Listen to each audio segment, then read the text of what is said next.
Welcome to the Behavioral Observations Podcast, stimulating talk for today's behavior analysts. Now, here's your host, Matt Sikoria. Hey everyone, welcome back to the 10th installment of the Apollo Case Studies series. Today's installment of the series is just with myself and Dr. Jim Moore. Jim, thanks for joining me again. Great to see you, Matt. So you've got a couple of specific cases that you want to discuss. So I'm going to let you tee this up for the audience here. Well, kind of getting some of the feedback that we've gotten from earlier episodes, and then when I go and speak at conferences, people want to hear a little bit more about, kind of the qualitative and quantitative outcomes that we're seeing with some of our clients and using, not just our kind of RFT/peak approach, but, I've got a lot of positive feedback about our approach to functional assessment. And so I really wanted to kind of talk about a couple of our clients that we feel are really microcosms of some of the successes that we're seeing. Now, of course, we're still a small growing company, and as my fellow folks who are starting clinics listening can attest to, priority one, once you hire your staff, is now we've got to get kids in the building, not only so we can provide services, so that we can pay salaries and pay the power bill and keep everything running. And so, our population started out fairly, homogeneous, not a lot of differences between our clients, some younger, some older, some just look like straight, let's see if we can get them talking and then doing some skill acquisition, so true early intervention. Some seem to, all of them present with some level of challenging behavior and various forms of severity. And then some older children who have fewer skills and more challenging behavior. And so when you look at where we are now, about to open our fifth clinic, we're getting a little bit more heterogeneity in our population. We're looking a little younger and a little bit more like true early intervention. And we wanted to talk about, right now, when I look at our quality assurance data, it kind of can look at our clients in three buckets. Bucket one, which is about 80% of our clients, are coming in. They, more than half the time, are not talking at the initial intake. They have some level of challenging behavior, but that's usually just a byproduct of parents just trying to survive the meltdowns, and it's not dangerous or self-injurious to anyone. And they have a lot of barriers to learning readiness. And that's about, right now, about 80 to 85% of our population. And those kids respond very well to our universal behavior management protocol that I talked about on an earlier episode. And we've put some other protocols in, building trust and rapport. We've kind of put Alice Shillingsburg's rapport building and demand fading protocol to clinical work with many of our clients here. That's a 2019 paper, I believe, in behavior modification, where we really say, hey, we need to spend a lot of upfront time. We've kind of moved away from using the word pairing. It's about rapport and relationship building, getting the kids to trust us so that we can do all this wonderful methodology with them. And then what we see is, for this kind of first bucket of kids, they start to talk. Their verbal sophistication starts to grow. Their problem behaviors decrease significantly without the need of functional assessment methodologies or intensive behavioral interventions.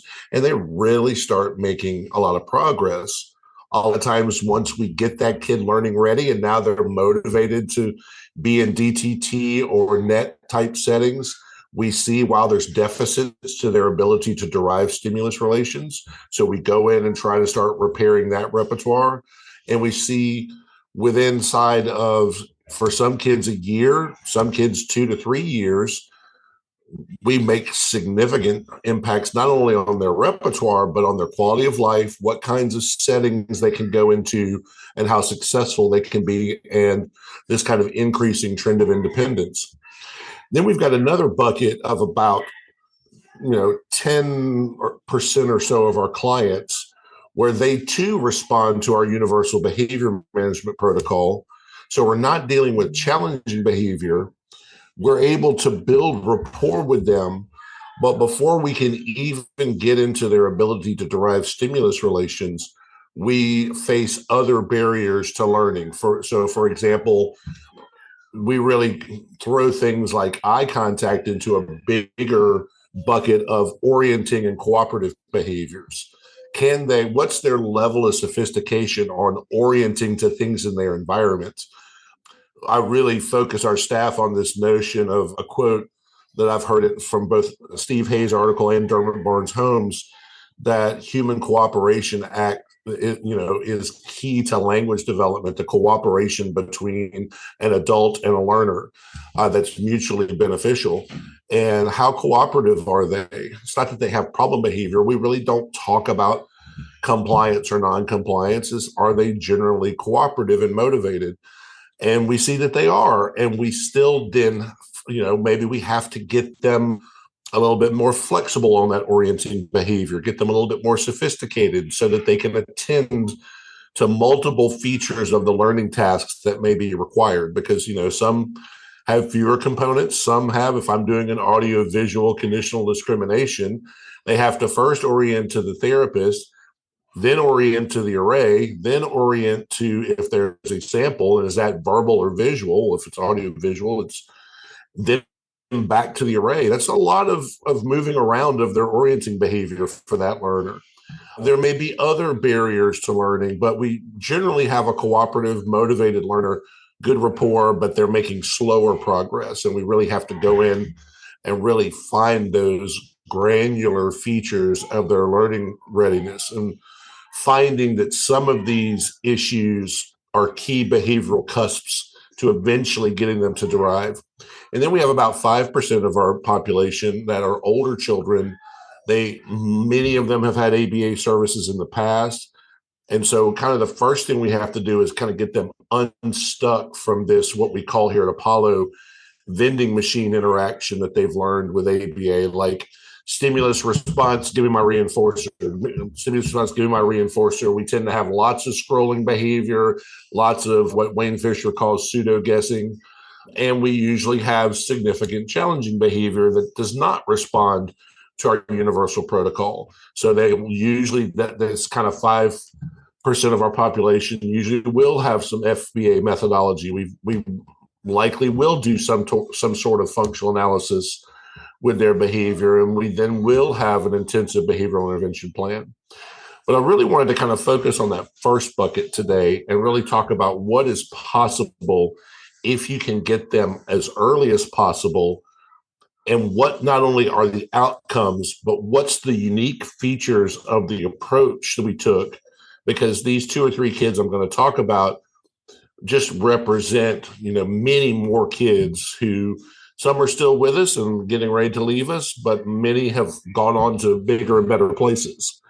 I look forward to hearing about that. I just want to observe just for a moment, Jim, that, this 80%, 10 to 15 and 5 to 10%, these ranges are oddly familiar to anyone working in schools, that anyone who has any type of school background is conjuring the multi-tiered system of supports, or RTI or PBIS type of triangle. It reminds me of, like, is there some sort of universal distribution of challenges or skills, or however you want to describe it, that is it's kind of like the perfect ratio in art, and other sorts of these kind of universal characteristics that seem to cross multiple environments and settings and things like that. It's really, I think that's absolutely right. I am a behavior analyst. My PhD is in school psychology. So early in my career, I was in schools, and right as a lot of the PBIS people like Horner and George Sugai and all those folks were really rolling that. And early in my career, I worked for the May Institute in school consultation, and we were rolling out building-wide, classroom-wide, system-wide systems of behavior support. And it makes a lot of sense, even at the clinic level with comprehensive ABA, to think in those terms of tiered levels of service delivery, and here's why. I've been doing this long enough to know that most new clients are going to come in with very poor stimulus control around their appropriate and inappropriate behavior. I've observed enough parents, and I am a parent of 2 children with autism, just to know that parents can get into, it's easy to get into this cycle of avoidance to avoid the meltdown. And therefore, they don't have a lot of stimulus control. The child's not very cooperative. And so, and then they have likely, depending on what their age is, have likely learned to communicate and to manipulate their own environment through some level of problem behavior. So if we've not had anything in place that we know throughout the decades has been effective, like conditioning your attention as a reinforcer, like giving effective instructions, like using some level of extinction appropriately when they engage in problem behavior. If we don't try to build that stimulus control first, we're already trying to put a big tool like an FBA on a very shaky foundation. So it just makes a lot of sense. And what that's done is it also, just from a practical and operational standpoint, that's a lot of what our RBT focus is on onboarding that we talked about in a previous episode. That allows us to what we call cross-pod very frequently within a clinic. Like, I'm not on this team, but they have somebody out, so I'm going to go help them. But allows us to cross-clinic, where it's very often, hey, we'll offer you some mileage if you'll drive to this clinic today because they're short-staffed and we have a client out here. And we're able to do that in ways I've not seen other clinics be very successful with, because instead of kind of putting the RBT out there, maybe they're trying to manage a complicated intervention, or maybe they're just told just manage the kid's behavior. Everybody's on the same page with kind of like our baseline behavior management. We train the parents on these methodologies. And so very quickly for most of our kids, because, without good structure, just to kind of sound like my mom and dad for a minute, kids are just going to be kids, right? And when we go in and we build that good structure, what we call stimulus control, and we do these specific things, just like you see in schools, it works for many of them. And now what we're excited about is, what does tier 2 look like at this level? Is it possible to implement good behavior game type methodologies inside a comprehensive or focused type setting of ABA therapy? Because, if you go to your doctor complaining of a headache, the very first thing they don't do is put you in an MRI and conduct brain surgery. And I kind of at a point in my career where I view, as powerful as our functional assessment tools are, and we're still thinking about function regarding client behavior the entire time, but rather than bringing out these highly specialized, somewhat intrusive methodologies, hey, let's just go the parsimonious route. And we see, just like with those numbers. So now we're trying to think with this kind of like 10 to 15%, that great, their problem behavior is gone. They're super motivated. Now what, in terms of like the actual repairing of their repertoire, it's really cool. And then we have some kids that, are like, most days they're great, but, some days we might need something a little bit more, And some of that has nothing to do but kids being kids. My 4-year-old this morning, everything was wrong. Everything I said was wrong. Everything I did was wrong. I was going the wrong way. I didn't give him a honey bun. I gave him a chocolate bun. And I literally went to parent mode and said, "You ate it, didn't you?" Right. "No, you didn't give me juice, Daddy. This is water." "Well, it's juice and you're drinking it, so great." And then as soon as we got to the clinic, he walked in and all the fussiness and contrarian behavior went away. And, sometimes kids are just going to be kids, but we're really finding a lot. And then it allows us to pinpoint if we see some problems in the universal protocol. As we talked about, we base that on Bob Stram's 7 steps of instructional control, we have data that then tells us, okay, we're having problems with step 2, which is all about building rapport with the client and conditioning attention as a reinforcer. Well, that is what exactly got us into. I would go into sessions and say, this kid obviously doesn't find adult attention reinforcing, doesn't find the sound of your voice reinforcing, and yet you're trying to get them to sit at the table and deliver tasks. Why are we doing that? And so we pull back and say, okay, let's take a very systematic, evidence-based approach. I think Alice's study is tremendous in spelling out what that looks like. And we have found it in dozens and dozens of cases. If we have a problem getting that kid to trust us and to build rapport with that kid, here's so that's kind of become like a step 2 tier 1 intervention, if that makes any. Hey, we see a deficit in building rapport and conditioning attention as a reinforcer. Let's bring out this structure, and maybe it would be a tier 2 because it's a little bit more structured. Let's bring Alice's protocol out, and she's been gracious enough to work with our team to answer questions about that protocol. And so for the most part, we're really getting into the business of what is going wrong with these, for kids who don't have autism, or just naturally occurring learning repertoires, and what can we do as soon as possible to fix those repertoires. Because earlier in the year, our team had the privilege of receiving a 3-hour workshop from Dr. Yvonne Barnes-Holmes, and she really showed data and made a compelling case that if a child does not have the ability to derive stimulus relations, the longer that's allowed to continue, and the more that we try to directly train all of these targets to try and catch them up, the less likely it becomes that they'll ever effectively derive. And so it really frees us up to really get in there with the learner and say, hey, we're past we're just fighting them to work. Let's really get to the business of what's wrong with the learning repertoire, how can we fix it, and how can we get them out of therapy as quickly as possible. I see. So I want to hear about these cases. I guess one more, foundational question here, or at least, again, an observation from my point of view is that, can you talk a little bit? I know you guys actively bring other people in addition to going to conferences and things like that. I know you guys are preparing for the Georgia State Conference coming up, Georgia ABA.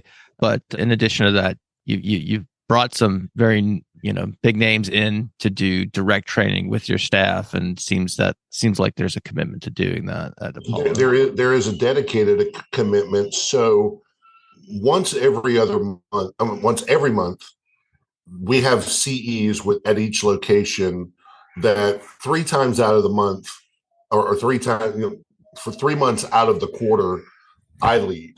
And those are topical. The teams kind of drive what the topics are. And so 3 months out of this 4-month quarter, it's me. But then we also recruit. We had Dr. Yvonne Barnes-Holmes earlier this year. We had Dr. Jennifer Austin give us an overview of the inclusion of a trauma-informed care approach to ABA, which was outstanding. We're currently figuring out dates to have Dr. Doug Greer come in and talk to our team. And we're reaching out to Mark Dixon to both come in and train our team. But then we also, multiple times a year, offer CEs out to the community here in the metro Atlanta area. I'm doing one next week. So we want to also eventually get to the point where, when we're bringing these kind of heavy hitters in to train our team a couple of times a year, we also offer them out to our fellow BCBAs in the metro Atlanta community to say, hey, come and listen to Dr. Mark Dixon or whoever it may be. I can tell you our wish list looks similarly close to your guest list on the podcast. So, but yes, we are very dedicated to put the top people, and not just to come in to talk about a popular topic, but to talk about something that's important to what our team does every single day. So that's great. we're very focused that. There's nothing worse than going to a PD session and it's like, oh, this really doesn't apply to me. So I'm glad to hear that. So again, I think a lot of school personnel will resonate with that, aversive experience. So glad to hear that you guys are making sure that the CEUs and other types of training opportunities are targeted to the specific needs of the staff and by extension the learners in the clinics. And that really goes not just with our BCBAs, where we have this very good problem of an exploding population of behavior technicians who are in graduate school to become BCBAs. And I have not directly gotten involved with that mentoring process with them other than just clinically just yet. I will be, because our clinical directors have already stepped up and they're meeting with these graduate students biweekly and monthly to really kind of help drive home the kind of the merger of what they're learning about in the classroom versus what they see in the practical setting, to help them, become the best early BCBA they can, and to also obviously pass the exam. I'll start to fold into that. I don't want to steal any of the thunder of our outstanding clinical directors, but as we kind of see the cadence at which they're meeting, I'll start to become involved with that. We have behavior analysts in training, and I also have 2 RBT training coordinators who are graduate students. I meet with those folks regularly to help really develop. Hey, you say you don't feel very good with assessment. I have an assessment coming up. Let's get you involved with that. And so mentorship and professional development we understand here at Apollo, and our CEO, Kim Dean, definitely understands that we have to continuously grow the skill set and the conceptual set of our clinicians at all levels. Awesome. All right. So I know a lot of the listeners right now are like, all right, guys, enough of this. Let's get to the cases. So let's get to the cases, Jim.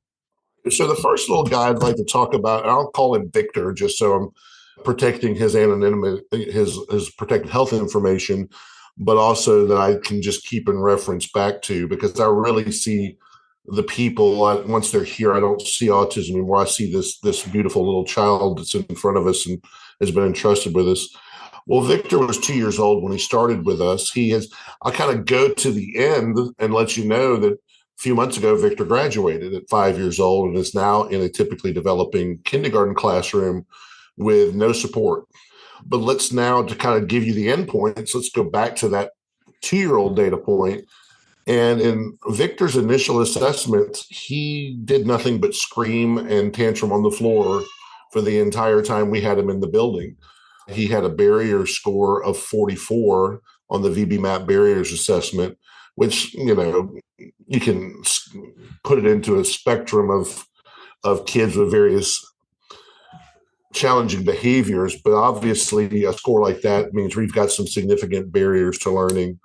And we just he was early on in our journey. He started out at our only clinic we had at the time, and then once we had a clinic closer to his home, he transferred there. And so we kind of set out and said, okay, priority 1 is we have to get him learning ready. And with that comes, we've got to get rid of these barriers. We've got to increase his cooperative behaviors, increase his orienting behaviors, and most importantly, get him motivated to learn. So he was one of our early, I had just joined the Apollo team and we were just getting the universal protocol in place. And what we found is if Victor had bad days, we could tie it to integrity issues with the universal protocol. So we would go in and we would say, hey, this is a new skill for our staff. Let's put some support behind them. So immediately we saw by his next assessment, we had seen a reduction of his barriers to almost 0. So we didn't even need the VB-MAP barrier assessment anymore. We weren't really dealing with challenging behaviors. And so then for the next 2.5 years, he kind of became our test case of, now let's go in there and really start seeing how well this kid derives stimulus relations. Now, kids are going to be kids. So we would have some days where I'd have to remind staff, hey, he is at this point just a 3-year-old kid. Their motivation is like trying to catch a chicken. sometimes. It's like if you think about the Rocky movies with him running around catching a chicken, it can be a slippery thing sometimes. And we've got to put in a little bit more effort today on recognizing when we've lost his motivation.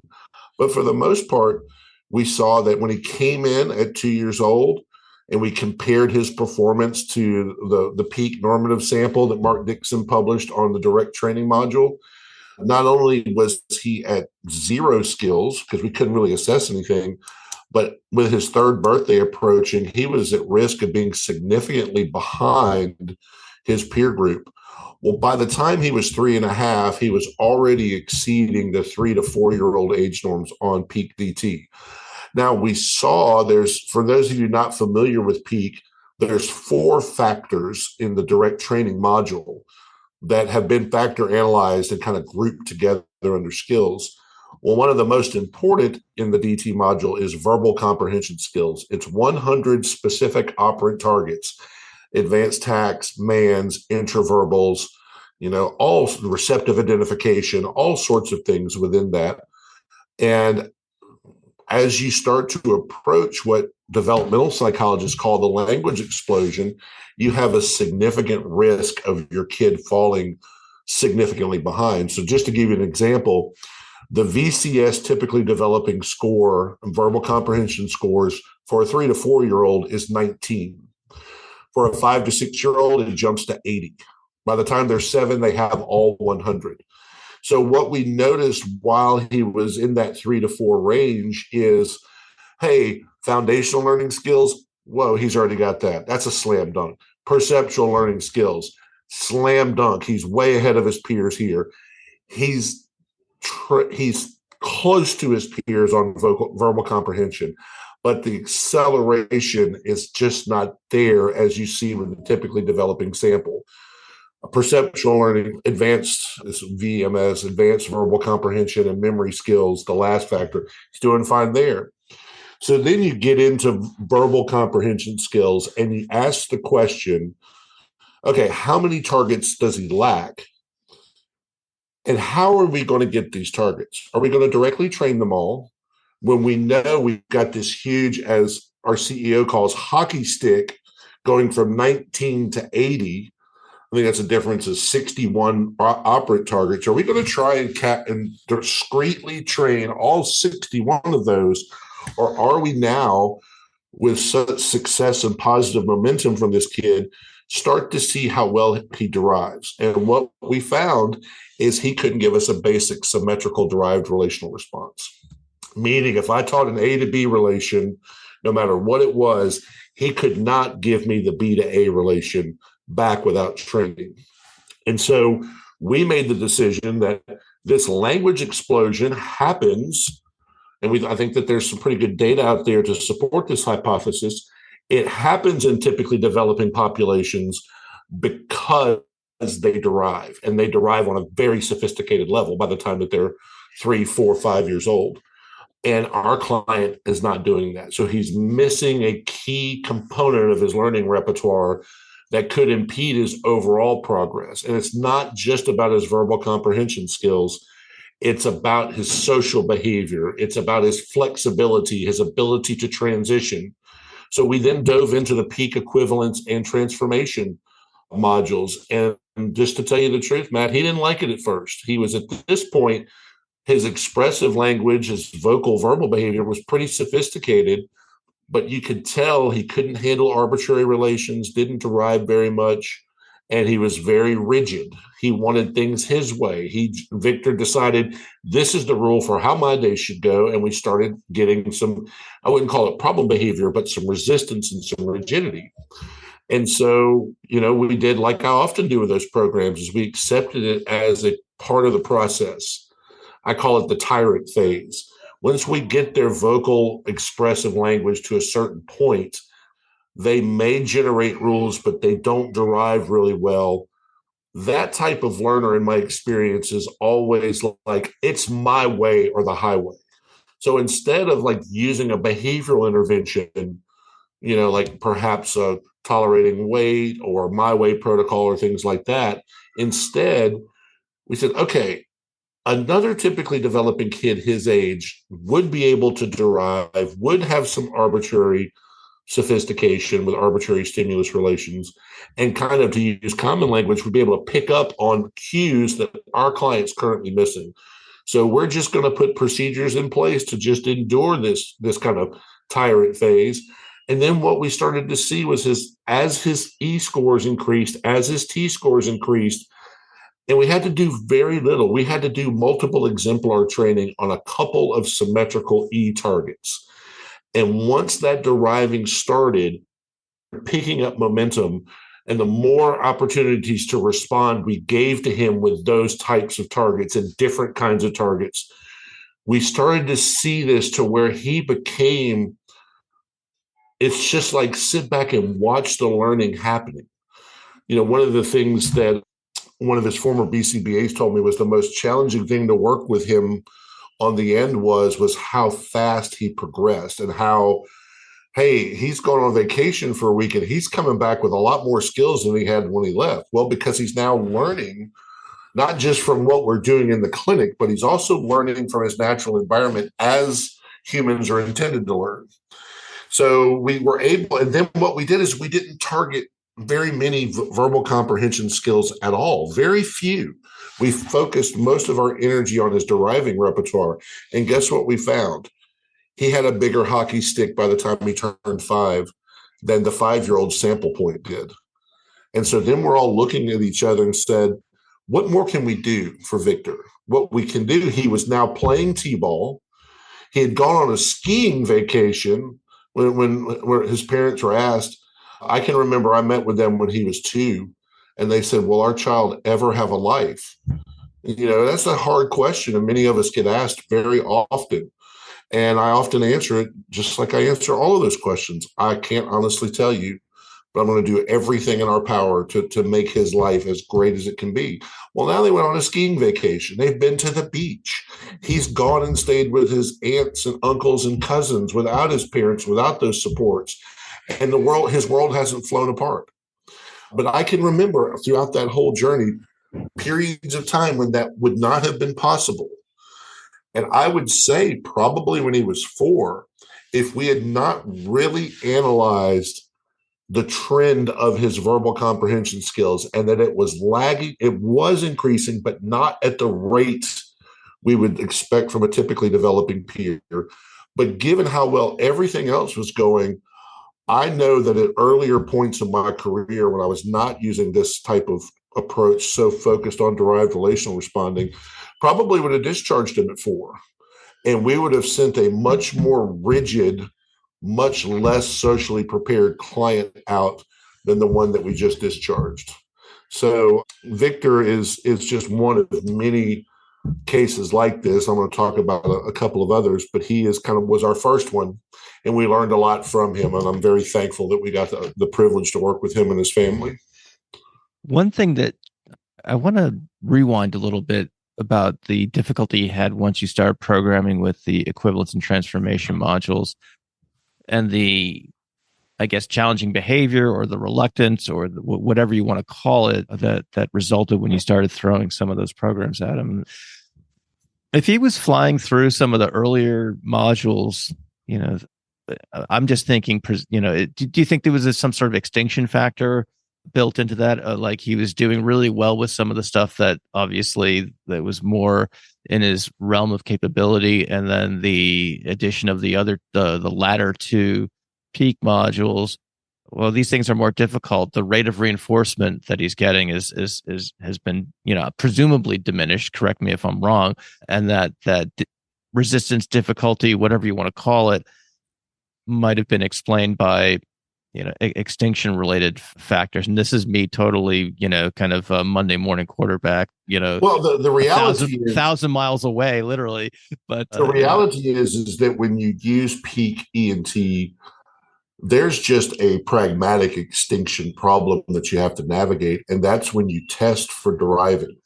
When you're testing for deriving, those are, every BCBA calls it something different. I've seen them call those 1 or 0 sessions. It's either right or it's wrong. Some call them no feedback sessions, because kids are, no matter what level they're on, they're so much more observant and so much smarter than they're often given credit for. And they can mask something, even the slightest bit of feedback you give them, and directly learn a response and make it look like they're deriving. That's one of the big things I do now a lot is go in and say, okay, I'm going to spend 10 minutes with this little boy or this little girl and see if they're really deriving or did they figure out, things like that. So I do think that there is now we've built up this history. We take great care in trying to thin their contrived schedule of reinforcement where they're getting things for answering. And we really want it to be more about they're getting praise and hopefully now, providing some private praise to themselves as well. But the fact is that they've gone from now this history of getting feedback, especially if they get it wrong, getting that error correction, to when we test for the derived relation, all we can really comment on is their overall behavior. Because now if I reinforce that response or if I correct it and they get it right the next time, I have no way of knowing if that was truly derived or if it now was the result of the feedback I gave. So yes, there's absolutely an extinction component just built into how you use those two modules. Okay. So your other question is, I do every first assessment with every new BCBA on our team. And some of them are early learners, lots of barriers, and we don't get very far. But for a number of them, we've gone through all of the 4 modules of the P.I.D.E comprehensive assessment. And they often say, I see what you're talking about now, is that when we get into the more arbitrary the target becomes, to use very non-behavior analytic language, it's like it doesn't make any sense to them. And at that point, they're very rigid. They can speak, but things that go together because of the socially mediated consequences or those culturally selected contingencies, that's foreign to them still. So it is, to a certain extent, like now they're in another realm of extinction. They don't have the repertoire to navigate that. So now all of a sudden they go from this life of everything is black and white, everything is right, I'm getting all these things right, to now it's hard, I'm not getting as much reinforcement, I'm getting more error correction, and it doesn't make any sense. I don't know if you've had this experience in your career, but when I talk to BCBAs a lot, I said, hey, in my career, I've had a lot more success teaching money relations with paper money than I have coins. Have you seen the same thing? I go, yeah, I absolutely have. So have you ever asked why? They'll go, no. I was like, okay, because the size doesn't match the value. And then when you get into what would be called a comparison frame or a more or less than, well, they may interpret that as big or smaller. And why is a dime worth more than a quarter? Well, because someone at the U.S. Treasury decided to make it that way, and it doesn't follow non-arbitrary rules. It's not like when I ask you what's heavier, a kettlebell or a feather, pretty clear which one it is. But if I show you a picture of James Hetfield, lead singer of Metallica, and Dave Mustaine, lead guitarist of Megadeth, former lead guitarist of Metallica, and I say, which one of these is heavier? Well, that's Dave now Mustaine, obviously. Well, see, now we get into points of arguments. It's like, hey, Matt, who's awesome, the Patriots or the Saints? And who's awful? You picked a bad week to ask me that question, but well, we won, y'all lost, so we're obviously better. But see, people start to argue, but there's no way when you really start getting into some of these non-arbitrary relations that are so ubiquitous in our lives to pull apart, like with the kettlebell feather, break out a scale. Let's see who's right. And there's no argument around that. There's a way to measure it. It's real in the physical world. Non-arbitrary relations are so mediated by socially mediated contingencies. And like I said, culturally selected behaviors. I grew up in a New Orleans-based culture, less than an hour away from New Orleans. My dad took me to Saints games when they truly were awful. But they're awesome to me because they're tied to so many more things, because of my ability to derive arbitrary relations, to now for me, it's not just football, and it's strange because I actually don't like football all that much. I don't watch any other football but the Saints. I don't watch college football. I don't, watch the next game that comes on after the Saints game. And so when my colleagues at work will come in and say, "Hey, what'd you think about that Vikings-Bucks game?" I said, "I know only who won because the Bucks are in the same division as the Saints, because it means so much more to me." Our learners often, they get really good with those Sidman-based equivalents, non-arbitrary tasks. But then when I say, "Hey, this squiggly line is the same as this circle," they go, "No, it's not. No, it's not. They're not the same at all. But I'm saying they're the same." Well, what you're saying is wrong. Well, for today, let's assume it's right. But you think about it. You've been in schools a lot. There's a lot of arbitrariness. We often don't talk about what maintains the appropriate behavior of most of those students.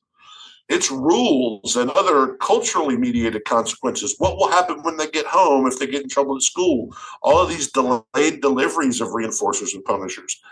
Many of our clients, and I can't sit here to claim exactly what in language that autism is doing to block the development of that repertoire, but Victor and some of the other cases I'll talk about are definite success stories that I hope to see us and others start to produce in the literature, like actual clinical examples of here's how you repair not just a non-arbitrary deriving repertoire, but how do you get them to develop contextual stimulus control, to be able to handle arbitrary stimulus relations. Because, if I look at you and I go, "Hey, Matt, what'd you do last night?" versus, "Hey, Matt, what did you do last night?" That's discriminating for two different, both public and private responses from you. But when we get in and start to unravel that, we can use things like body language, tone of voice. Those are often, for our early learners, very difficult discriminations to make, because we live in a dynamic, complex, arbitrary world. And it's like often when I do trainings, I'll put out all the rules that most of us follow every day. It's like, why do you do that? Who told you to do that? Who said it's like that? Who said that was true?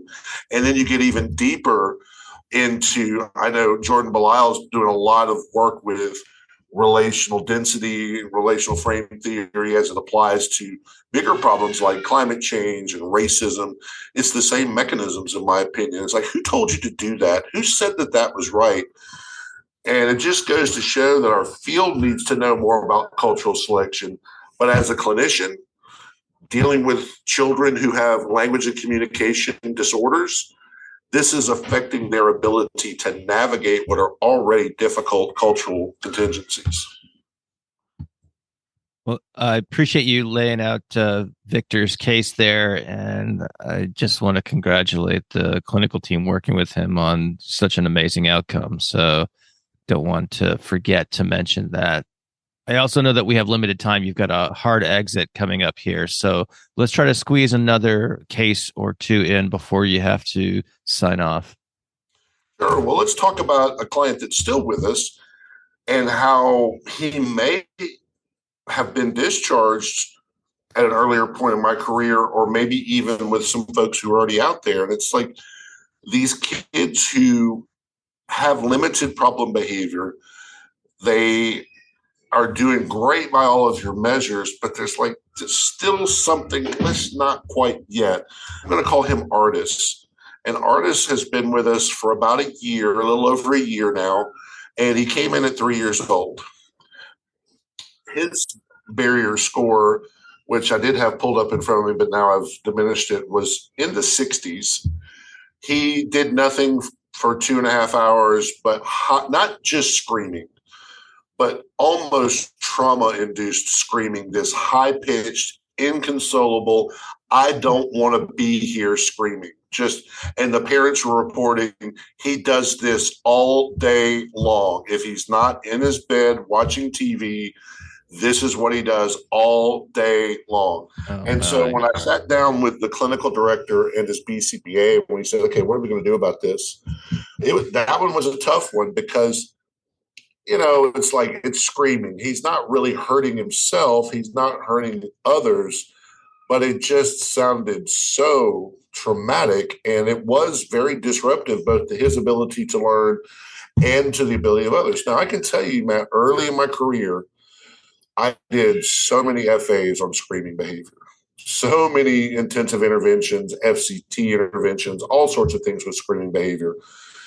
And just something about where I am clinically now and watching the parents interact with the child and looking at the child, I just looked at my team and said, I think we have to try the universal protocol. I think we cannot, as bad as it sounds, we can't, let's not let the intensity of his screaming divert us from what we're doing with our clinical approach. And we really said, if it's not dangerous to the client or to others at admission, that we're going to at least give our universal protocol a chance.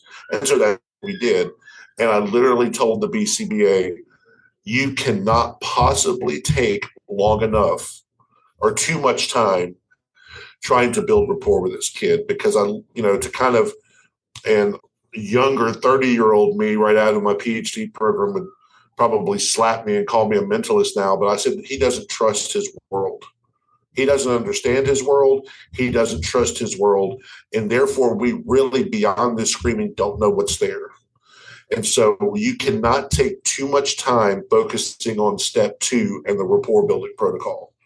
You cannot, don't force him to the table. Take your time, motivate him to learn. Try to, any chance he gives you, to pour the attention on for appropriate behavior or even the absence of screaming. Let's do that. And let's not get so tied up in worrying about what the function is and just trying to get this going. Let's build some good stimulus control. Let's bring these parents in. Let's find other ways that we can get them some respite from it, so that maybe they stop giving into this behavior so much and always just putting him in his bed watching TV. And so we took a super conservative, very intentionally slow process. We built him up in his hours. We really spent most of our time playing with him and trying to gently put some net targets in. I even encourage the team, don't even worry with that. Our number one job is to build rapport with him, to get him to want to be here, to not scream when his mom or dad pulls him out of the car, but for him to happily and willfully get out of the car and come in the building. And so that took for about 4 months. We didn't see sustained high-pitched screaming for 4 months, or we would have gone in and done an FBA. But what we saw was a tapering down of the intensity, and then within about 2 months, an almost complete removal of the frequency of screaming. But then what we had left was a kid who didn't want to do anything except just sit on the floor and play. So that's when the Shillingsburg protocol became very important, to really start to systematically fade how much play and rapport building versus tasks. And if you were to look at his number of actual trials in the first 4 months, it wasn't very many. But what we were doing was really focusing our time and energy on motivating him, making attention a conditioned reinforcer, and really, trying to build that momentum. Well, about at the 4-month mark, he was now at the table for over half of his day. And we've noticed this really strange thing. He started demanding to go to the table to work. He had now developed such close relations with his initial team and he valued their attention so much, and he discriminated the easiest way and the fastest way to get that attention is to sit at the table and work, that he started manding for work. How great would our lives be if most of our clients mandated to do work? And then almost just literally an hour meeting with his BCBA in my office and the clinical director, and we were sitting here, he goes, I've just gone in and basically done another peak assessment with him, where in the first one, we really couldn't even get through it. He said, there's a whole lot more skill here than we ever even knew. There's language there. The child had said nothing in his life to the point that he came to us. 3 years of nothing but screaming. Now he's saying multiple word phrases and sentences, and he's even doing reciprocal peer interactions. And we started seeing his peak DT matrix just light up with all of these skills that we didn't know were there.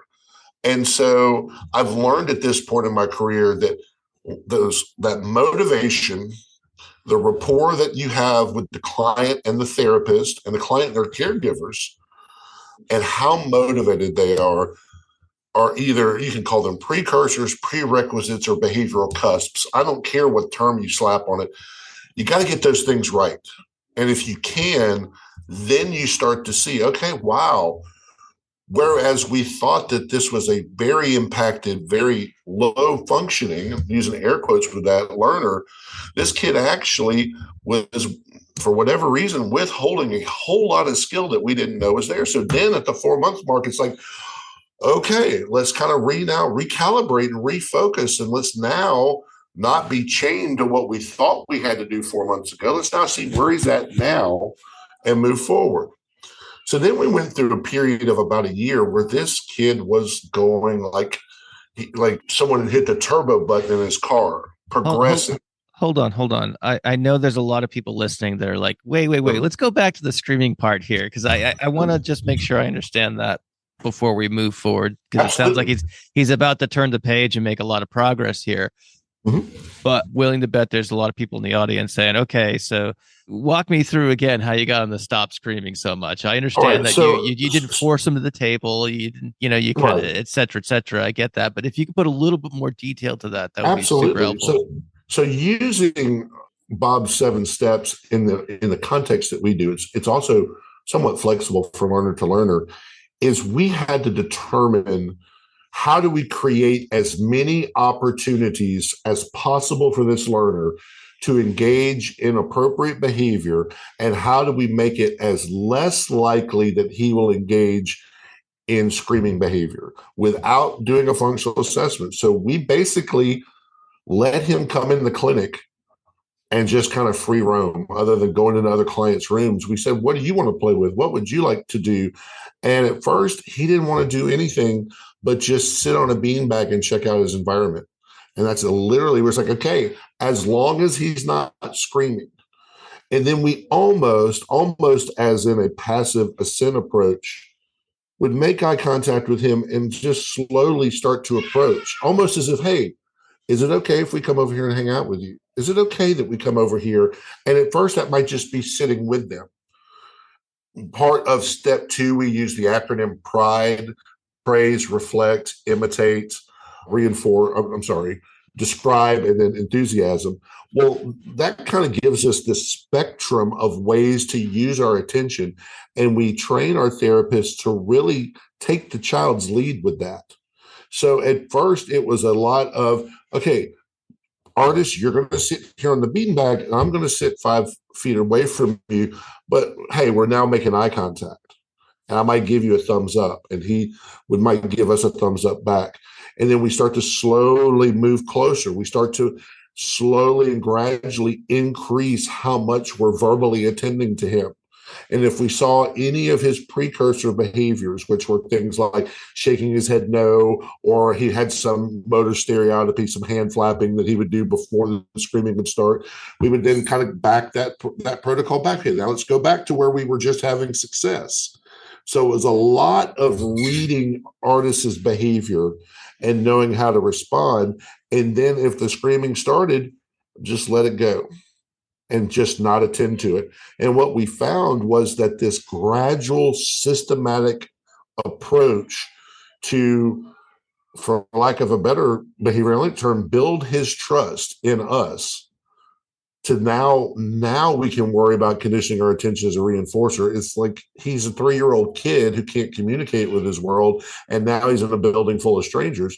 Let's now show him he's safe, show him he can trust the people that are here and that we care about him. And then anything, even the smallest thing we see him do that's appropriate, let's now start probing the enthusiasm button. How does he respond to enthusiasm? Well, it turned out he loved it. He was like, he was not giving his parents many opportunities to have fun with him. And so when he started to learn that, hey, this is fun, I like the way they're interacting with me, then we can start to dial that up. It was a lot of reading the child's behavior, kind of gradually fading ourselves into the picture, and then using how we train our behavior techs to use their attention in different ways. It's like, oh, you're playing with Play-Doh. Are you having fun? And just kind of waiting to see how he responds to that, to know how to respond next. And now, to turn the page, it's like he's one more. Well, I'm sorry, I can't. We're gonna get there, I promise. But one more, I guess, question about that. I'm imagining, as someone in a leadership position, I'm wondering if you had staff that were like, "What are we doing here? Where is this going? Are you sure this is the right thing to do?" Because of the time, it seems, based on your description, it seems like that took a bit of time for artists to get comfortable enough to where you guys could, set some expectations or build some programming around. But prior to doing that, there's a lot of waiting, and whether or not it's the techs themselves or the BCBA or even the parents saying, "What are you doing?" I can imagine there's a lot of whether it's like, "Oh my gosh, we have the insurance reauthorization coming up. They're just gonna, we're just kind of hanging out, So there's got to be a lot of stuff that must have been applying pressure to get things going in the right direction. And I'm just wondering if my assumption is correct. How did you guys navigate that piece? Not just from a clinical standpoint, but from a team management standpoint, a leadership standpoint, etc. I think those are really, really good, legitimate questions. Had artists come in around the same time Victor came in, which was early in our developmental growth, we were like a newborn as an agency. Our team was not bought into the universal protocol and not even really sufficiently trained quite yet. They were getting better. We were training them, but this was new to everyone. Had artists been a client at that time, we probably would have had to do a functional assessment and get some sort of tangible, no nuance, no reading of the client's behavior. Here's what you do. X happens, Y happens. Very rigid, systematic, very unlike what natural worlds look like. But by the time artists came into the building, everyone was already bought in because they saw how it was working for everyone else. And then I sat down. I did the assess. I was there for the assessment with the BCBA. We all sat down, and we had the very, we say our clinical values here, in addition to Apollo's just core values, our clinical values mirror Skinner's attitudes of science. And one of those is philosophical doubt, which is skepticism. And so we sat around and said, okay, let's put the idea on the table that artist needs a full functional behavior assessment with analysis and a very detailed behavior intervention plan. Now, let's pick that apart and let's see what we come up with. And that meant we had to have trust with one another as a team, and all the efforts we had made to get buy-in to what our approach is. And I can tell you, Matt, that is still to this day, it's like tending to your garden. Somebody can be bought in today, have a bad day today, and now they're more. You have to constantly reorient people to, here is the why. And everybody at every level, I find one of the big things, if we're having problems, for example, with a behavior tech's performance, one of the first questions I ask is, do they understand why they're doing the things we ask them to do? Because if they don't, and they're sitting here in front of a kid who's losing their mind all day, they're going to have a lot of frustration, a lot of questions. So I think for the first part of your question, we made an informed, thoughtful decision as a team to, okay, we can't let the intensity, given that it's not dangerous and it's not causing a potential threat to anyone, we can't let the intensity, because we really believe that if you look at these 7 key things that Bob has outlined, it's a roadmap to building stimulus control over generally appropriate behavior. He did not have that. None of that was in place. It wasn't that his parents weren't even giving effective commands. They weren't giving commands at all. they were not, they had, of course his parents loved him, but almost this division where he had no interest in relationships with them. And that was really taking a toll on the family. It's like everything we see at this assessment tells us that these basic building blocks for stimulus control over generally appropriate behavior are not there at all. So how can we justify jumping into an intensive behavioral intervention before we at least, now I will say, I said 4 months, if we would have been 3 weeks into that and we were still dealing with a kid that was like acting as if he was in a bomb area, like he was in a war zone, then yes, we would have quickly made the decision that something else was necessary. But we didn't see that. We started to see the intensity almost after a week, decrease. And intensity of screaming, if you don't have a decibel meter, is somewhat a little bit subjective to measure. So we did have to have those measures at the assessment. What's his duration of screaming? That's the measure we thought was most appropriate. We had to give a subjective rating of the intensity of it, and we did a VB-MAP barriers assessment. So we did have data. So we did write goals, but we put in as our initial intervention plan our universal protocol. And then we just basically, we weren't even able to assess his learning readiness.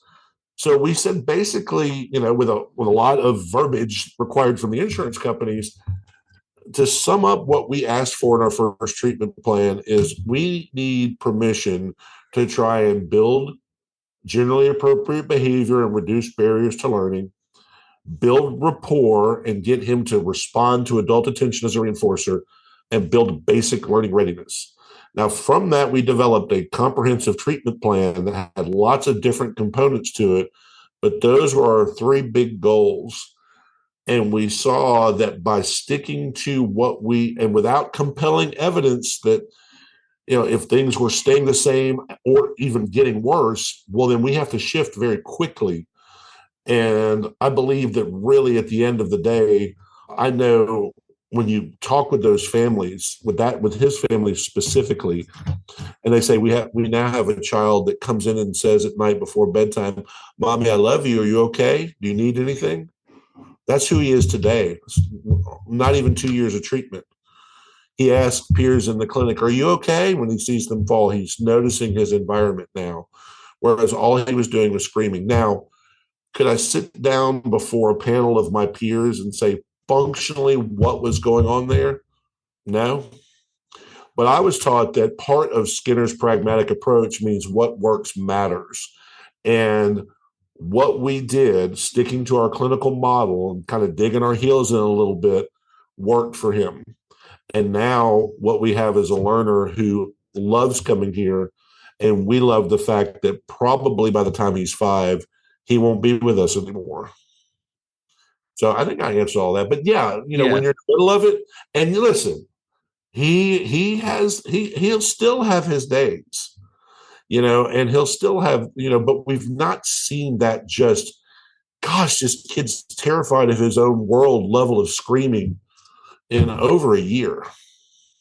Now it's more like, his BCBA says, yeah, he's kind of fake tantruming right now because he's got a new therapist. He wants to see what she's going to do.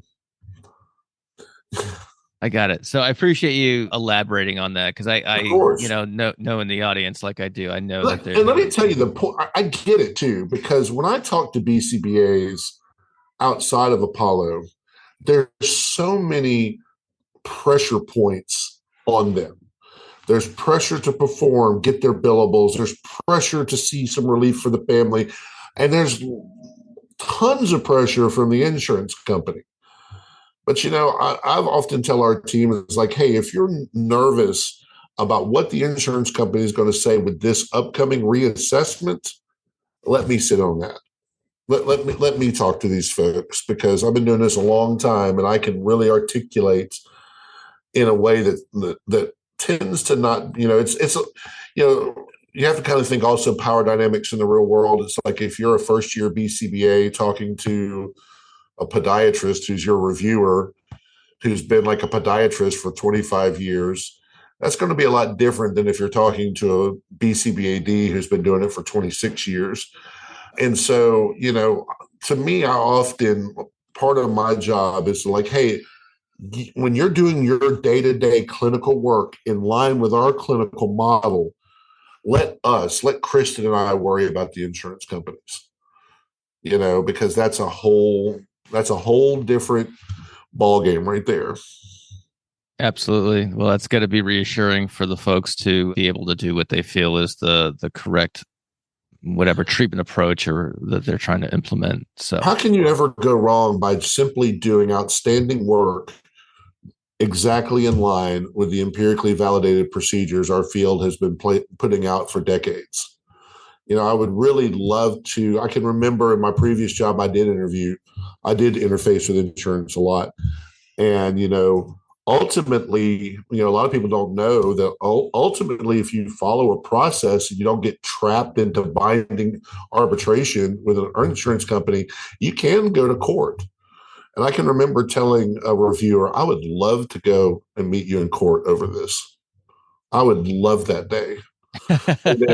and then she goes, well, I would not love that day. So how about I approve this treatment plan, but you better darn sure make sure you hit it. And we did.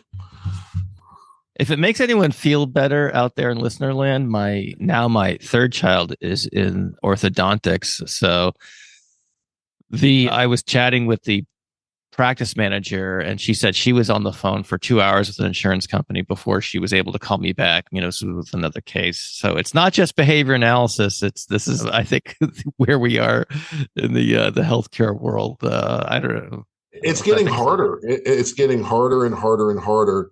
My 23-year-old has pretty severe asthma, and she is having to go see a specialist because her insurance company, which is she's still on my insurance, for some reason that we still don't quite understand, approved her rescue inhaler, but didn't deem her preventative daily inhaler as medically necessary. And it's absolutely because it's working. She's not having to use the rescue inhaler as much. But now, because of that, we don't need that anymore. We'll just give you this rescue inhaler. So it's not just ABA. It's all across the board. And, not all payers are challenging, but they're in business too. And I would also say, when I say about kind of standing up to that, I'm not talking about being antagonistic. It's like defending what you're doing with data and with the theoretical underpinnings of our field. We shouldn't be afraid to do that and then just kind of go through the process. I know Kristen kind of talked about being a BCBA in an operations role in her episode, but I see her, and I don't even like to say toe to toe because it's not confrontational or she's not going in there like an adversary. She's going in there as an advocate for our client, to say, this is why we need these services. And we're willing to go through this entire appeal process until we get that. And she's really building up a track record of success with that. Good stuff. So, Jim, I know you got to go in a couple of minutes.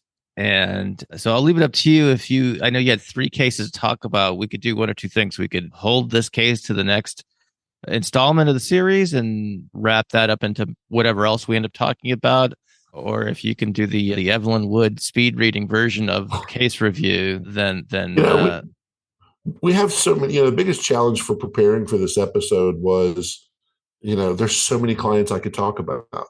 And what I love about my job is, I used to say, and I might have said it on one of our earlier podcasts, is early in this journey with Apollo, I felt like when people said, describe your job, and I'd say, I'm like 60% engineer and 40% mechanic. And the mechanic part was literally like, I got to roll my sleeves up, get in the session room, figure out what's going on.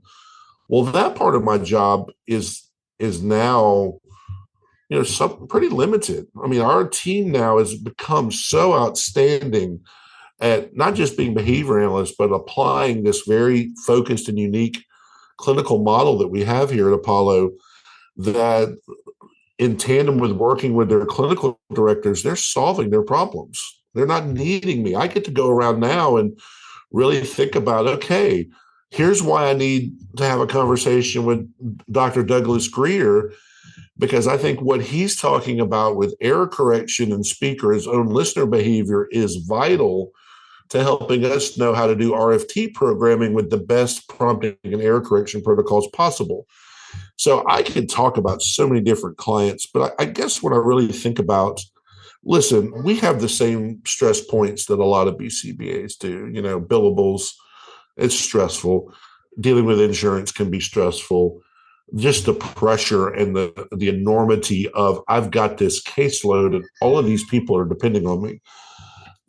But I think what's so unique about what we're trying to do, and this is our time of the month where I do our monthly workshops, and I've really been checking in with our teams to say, hey, what we're doing is hard because it requires us to be flexible and to be ready to pivot no matter what. We might have to pivot with a staff. We might have to pivot in a client's protocol. Whereas it's not as regimented as I see in some other places. Like, here's what you do. Boop, boop, boop, boop, boop, boop, boop. We really, at any point, because we're constantly questioning, is what we're doing effective? Is there a better way to do this? Can we get to this outcome more effectively, more efficiently, and more humanely for the client? And that takes a toll. That can be very draining. Whereas if I'm just implementing, hey, same curriculum, same programs, everybody, same error correction, same prompting, everybody, FBAs for everybody, but what we're doing here, to me, it's one of the best parts of my career, because we really truly are trying to bring the life-changing power of behavior analysis, which is individualized, which means it should be flexible, into the lives of every client that we can come into contact with. So, I guess that's my daughter. My 14-year-old had to give an elevator speech for her drama class this week on what she wants to do for a living. I think I just maybe gave an elevator speech on what we're doing here at Apollo, but she actually came in and did some job shadowing earlier this summer, and she gave an elevator speech on why she wants to be a behavior analyst now. I already have one grown child who's a BCBA in Mississippi. That's right. And now my 14-year-old is convinced. She's already wanting to talk to my boss about doing a whole internship this coming summer. And when I heard her speak about it, just from a person who, her background is limited to being my child, and to say, wow, these kids look so happy and they're doing so well. And yeah, we have hard cases too, and we can never make promises, but what we can always promise our families is we're going to do our very best to bring the best of behavior analysis into your child's life. So I guess I just summed up our remaining time with kind of I could do a whole other episode talking about 2 or 3 more whole kids. And I would love to do that, because it's really, while stressful, especially as we try to, make services more available to more kids. It's so exciting and so gratifying just to see a BCBA when it really clicks for them, when they really get what we're about here clinically, and that it's not some, weird ABA-ish light. No, we're hardcore radical behaviorists here in the halls of Apollo. And that's how it manifests itself in how we do business here. And to see them really get it and get on board, and then see their clients really start to progress, see the effectiveness with their staff. It's really, it's what keeps me coming back at 51 years old.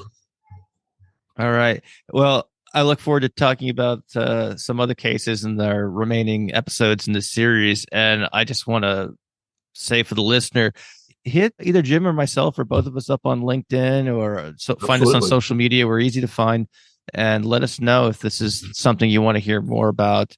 If there are other aspects of practice that you'd like to hear Jim's thoughts on, or other team members at Apollo's thoughts on, by all means, give us some feedback. But in the meantime, Jim, thanks for a quick shout out. I'd like to give a shout out, if I can. Oh yeah, sure. To our friends in Louisiana who are listening.